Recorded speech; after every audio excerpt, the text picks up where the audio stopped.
pourquoi on fait tout ça? Parce qu'on a, du cyberharcèlement qui est Ouais. massif maintenant sur les réseaux sociaux. Je mentionne que c'est un jeune tous les 15 jours qui se suicide suite à Mmh. du cyberharcèlement, du harcèlement scolaire dans notre pays. C'est la jeune Lindsay et la maman de la jeune Lindsay, par exemple, qui a appelé, les forces publiques à mettre fin à l'impunité sur les réseaux sociaux. Vous l'avez mentionné, c'est racisme, misogynie, Ouais. sexisme, LGBT-phobie, islamophobie, antisémitisme à tous les étages. Et donc, le niveau de violence, il est beaucoup plus élevé sur les réseaux sociaux que dans la vie physique. Pourquoi? Moi, je ne pense pas qu'on soit tous devenus fous. C'est Mmh. une hypothèse que j'écarte. Par contre, quand on regarde les recherches scientifiques, John Suller, Arnaud Mercier, François Jost, ils pointent comme cause numéro un le sentiment d'anonymat Mmh. que nous avons tous sur Internet, Et qui donc le génère un sentiment sentiment d'impunité. d'impunité et Ouais. qui fait qu'il n'y a plus de limite. Euh, et donc, c'est contre ce sentiment d'anonymat qu'on veut lutter.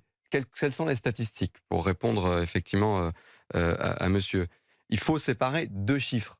Le premier, c'est techniquement, est-ce qu'il y a un anonymat? Évidemment, dans la moitié des cas, il est très facile de retrouver la personne. Dans l'autre moitié, il est soit quasiment impossible, soit très difficile de le retrouver.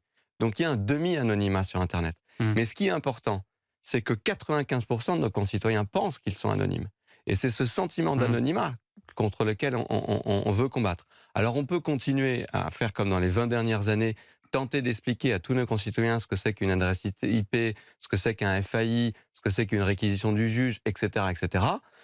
On n'a pas réussi à l'expliquer. Oui, Et parce donc il que faut faire autrement, et il faut faire simplement comme on fait dans la vie physique. Quand je prends ma ligne téléphonique, j'ai le droit au pseudonymat parce que mon numéro de téléphone ne contient pas mon nom et je peux donner mon numéro de téléphone à qui je veux en prétendant être qui je veux. Mais quand je crée ma ligne téléphonique, je donne ma carte d'identité à l'opérateur téléphonique et donc je sais que je ne suis pas anonyme face à l'autorité si j'utilise ma ligne téléphonique pour faire quelque chose d'illégal, comme par exemple organiser un attentat.